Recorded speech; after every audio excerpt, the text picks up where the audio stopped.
Hello and welcome to another Blender Know-How tutorial. In this video we're going to use the add-on that I was talking about a little bit earlier, or that I've given in a previous video, the Animation Node Addon, and a little bit of what we can do with it. So in this video, we're just going to create a 3x3 array. We've done this in other things such as Python or with just the modifiers. However, now we're just going to do this with nodes.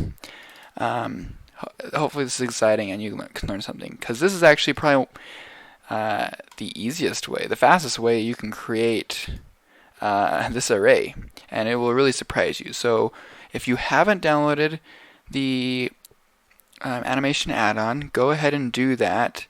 You should probably watch the video that I've created, especially if you're using Blender 2.8, as they have a new version that is ready for it, and it's not very well disclosed, and the previous versions just don't work. So you should check that out, find out exactly where to download it, or else you'll probably have some issues that you run into. And I'll put a link at that in this video. So you can just go ahead and click on the previous video that I made. So once you do that, though, open up this, and also I'll put a link in the description of where to download as well. So anyway, and then you just install as normal. But make sure it's enabled, and then split your view. I'm going to do it horizontally this way, so that I have a more horizontal workflow with nodes, as that's the way they tend to go. And you can see I actually don't have it enabled. That's weird. Thought I had it saved as enabled. So animation nodes right there. Just click on it. Now it'll be there. Animation nodes, and click new. Hit Control A is how you can search for things. Shift A is how you add things like this. They give you the same options. Like if I want to have a matrix compose, I can also search for it doing Control A, matrix compose, matrix. Maybe it's just compose. Yep, right there, compose matrix. All the same options. I prefer the search method, as it's a little bit easier for me just to type in what I want. So we are going to first want a distribute matrix, an object instancer. So essentially what we're going to do is we're going to instance or create duplicates of this cube.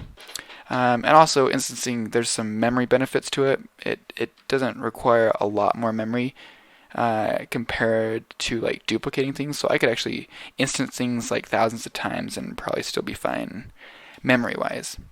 So this is perfect. So let's click on this little eyedropper and click on the cube, and it will give us the cube here. And let's do actually, we don't even need that for now. We'll change that in a second. Now, we don't have to connect this to yet. We need some kind of output. It's not changing anything anywhere. Even if I were to change this here, it changes it over here. But we need a node right here called the object output matrix output. Yeah, that one. So now you just connect these into here, and if you create new instances, you'll see them over here. You'll also be able to see them kind of right here. So if I create 10 instances, you'll see them all pop up here, and you can drag them around. They're all there. Anyway, but there is 10 there. I'm going to undo that.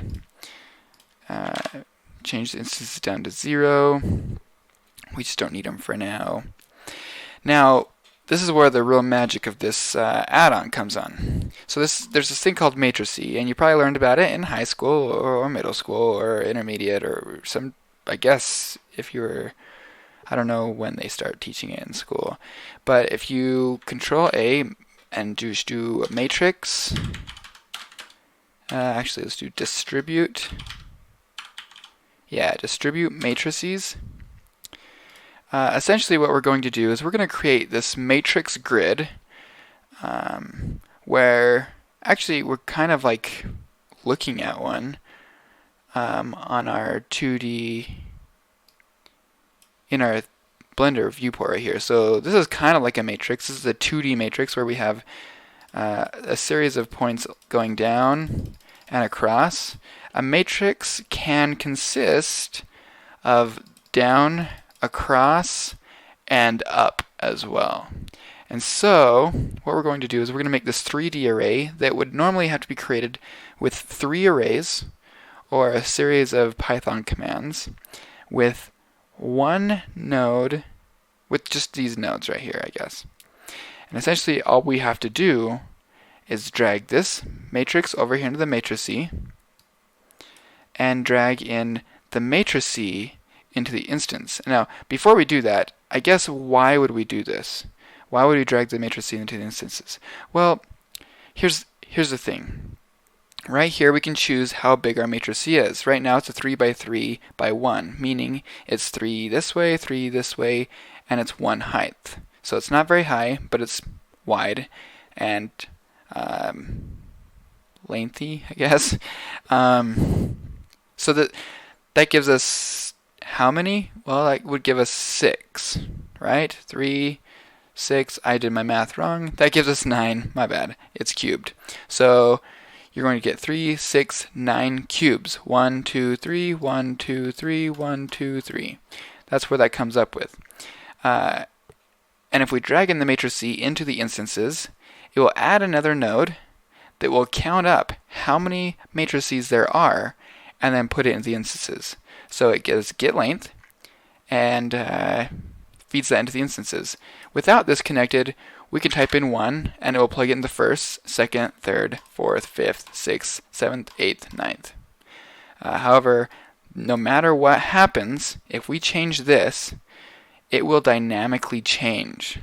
And this is the real power, really, that I like of this modifier. So we can change this to have, it could be a 6 by 6 by 6, and we can change the width here to make it wider, the length, and the height to make it grow however we would like this to be. So we can now go in here and 15 by 15 by 15, 7 by 7 by 7.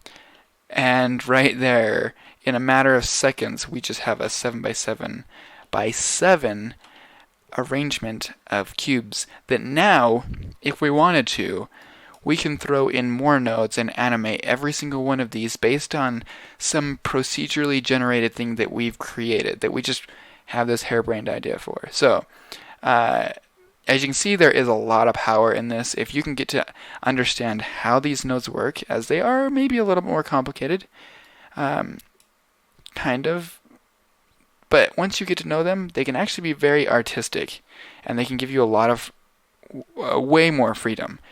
And so that I hope you really enjoyed this video, and I hope that you enjoyed this add-on, as I have already. And thanks again, and I'll see you next time on Blender Know-How.